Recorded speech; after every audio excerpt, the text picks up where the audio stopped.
Okay, so now we are grounded in our own experience, and we're going to make changes in the world such that we can be as healthy as we can be, making the biggest difference that we can. And we recognize that for most of us, if we consider Maslow's hierarchy of need, most of us are someplace down here in terms of, someplace in here in terms of love and belonging. We have got what we need in terms of physiological needs. Here we go. We got their physiological needs. Mostly we feel safe. For most of us, we're working on love and belonging, which means that we're working on the quality of our relationships with each other. If we want to make it up here to self-actualization, we have to move through these other steps here. And that includes being able to build the best possible relationships with other folks. Right? So that's a part of what we're doing. And what we notice is that in the context of our relationships with other folks, we experience some kind of discord. Something isn't working for us.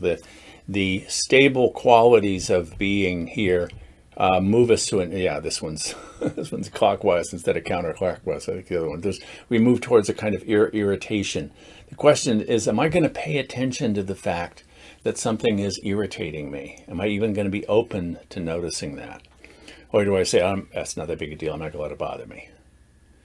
If we don't pay attention to our feelings, if we don't notice that we're bothered, we don't address the issue. So I'm grounded in myself, working on building the best possible relationships that I can, and I notice the things that bother me.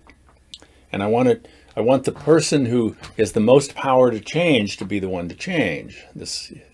I think I've shared with you before this variant of the serenity prayer, which goes, grant me the serenity to accept the people that I cannot change, the courage to change the one that I can, and the wisdom to know that that is me. Right? I am the one that I can change. I really can't change anyone else. And when I'm busy trying to get other people to change, two artifacts of that are, one is I get really frustrated. And the other is I actually engender their resistance. People are less likely to change because they don't want to be controlled by me. So I've really got to focus on changing myself. Okay?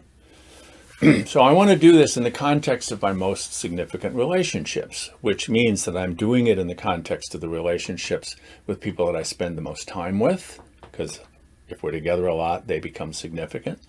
The people who are emotionally important to me, that is, the people that I have the strongest feelings about, either positively or negatively, and the people whose choices have the biggest impact on me.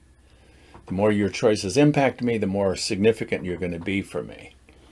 So when I consider who are these most significant relationships, what I discover is that there are certain patterns of conflict that arise within these relationships. There's the same thing that happens over and over again. Oh, here's this one, the eye roll, right? So don't be looking for, you've already found them, right? You've already figured out, okay, in this relationship, here's this pattern of conflict, so this is what I'm going to address. So for the purposes of the rest of this class, these next two conversations, we're going to do the kind of lightning round of learning just conflict, how to apply the principles of the science of complex adaptive systems to the very specific task of how do I resolve the conflicts that arise in my most significant relationships. This is an application of that science in a very practical way, which will improve the quality of your life, the quality of your relationships with others, and thus the quality of their lives. And because of the principle of resonance, the whole society is going to benefit from the work that you do. You really do matter. Okay?